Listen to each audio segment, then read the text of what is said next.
बड़ी फिक्री बातें आपके हवाले कर रहा हूं, बहुत मिजाज बना दिया गया फिक्री बातों का। तो फिक्री बातें आले मोहम्मद के हवाले से भी की जा सकती है। मतलब ऐसी फिक्र का क्या फायदा कि जिसमें अली और आले अली ही ना हो। आप अली के मिंबर पे बैठे हुए हैं और अली ही का जिक्र नहीं कर रहे। कितनी खयानत हो रही है। और इस मुहर्रम में तो बड़ी खयानत हुई है कि किसी मिंबर से अली का तस्करा ही नहीं हुआ।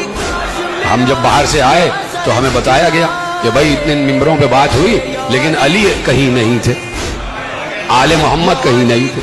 तो खयानत है ना मिंबर के साथ। ये मिंबर आले मोहम्मद के जिक्र के लिए है, तो उनके हवाले से बात होनी चाहिए ना। नमाज का अगर तस्करा करना है और अली की नमाज ना बताई जाए, रोजे का जिक्र करना है और आले मोहम्मद के वो 3 रोजे ना बताए जाएं कि जिसपे पूरा सूरह दहर नाजिल हो गए, और ज़कात का तस्करा करना है और अली का अंगूठी देना ना बताया जाए, तो ये कैसा तस्करा हुआ। जिहाद का तस्करा करना है और खंदक व खैबर ना पढ़ी जाए, तो ये कौन सा जिहाद हुआ।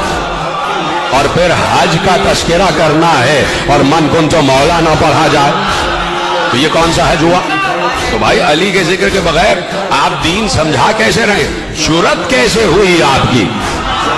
आप हैं कौन चे बिद्दी का शोरबा।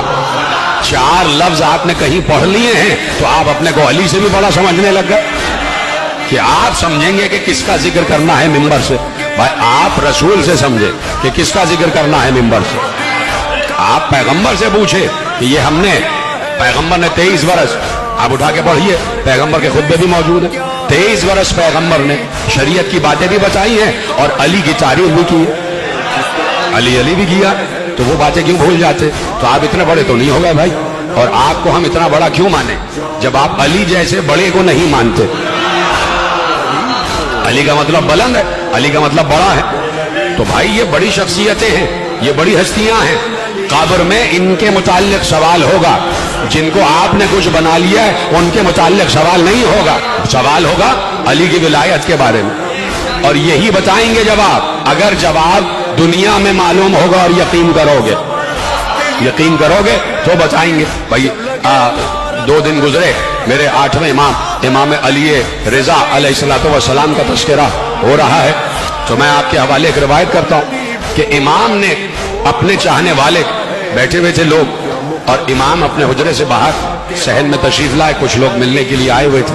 तो इमाम ने खड़े खड़े कहा कि सुनो, अभी अभी इब्ने हमजा बताइनी मर गया और उसकी कब्र बना दी गई।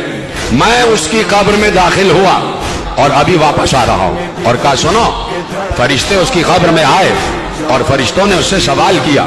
क्या सवाल किया कि तुम्हारा रब कौन है। उसने जवाब दिया। तुम्हारी किताब क्या है। उसने जवाब दिया। तुम्हारा किबला क्या है। उसने जवाब दिया। तुम्हारा रसूल कौन है। उसने जवाब दिया। उससे पूछा गया तुम्हारा इमाम कौन है। उसने जवाब दिया अली। कहा अली के बाद उसने कहा हसन। कहा हसन के बाद उसने कहा हुसैन। कहा हुसैन के बाद उसने कहा अली इब्न हुसैन। कहा अली इब्न हुसैन के बाद कहा कि मोहम्मद इब्न अली। कहा मोहम्मद इब्न अली के बाद कहा जाफर इब्न मोहम्मद। कहा जाफर इब्न मोहम्मद के बाद कहा मूसा इब्न जाफर। फरिश्तों ने पूछा उनके बाद, वो चुप हो गया, इसलिए कि वह मूसी काजिम को कायम मानता था और वाकफिया फिरके का ताल्लुक रखने वाला था, अकीदा रखने वाला था। वो 7वें इमाम के बाद इन इमामों को इमाम नहीं मानता था। इमाम अली रज़ा का उन्होंने इनकार कर दिया और उनके बाद सारे इमामों का इनकार कर दिया। तो जहां तक माना वहीं तक बोला। वहां बोलने के बाद उसने उनका नाम लिया कि जो इमाम हक नहीं थे, फरिश्तों ने गुर्ज मारना शुरू कर दिए। तो भाई जिनको इस दौर में मान रहे हो, खौफ करो कि कहीं कब्र में उन्हीं का नाम मुंह से ना निकल जाए तो फरिश्ते गुर्ज मारना शुरू कर देंगे।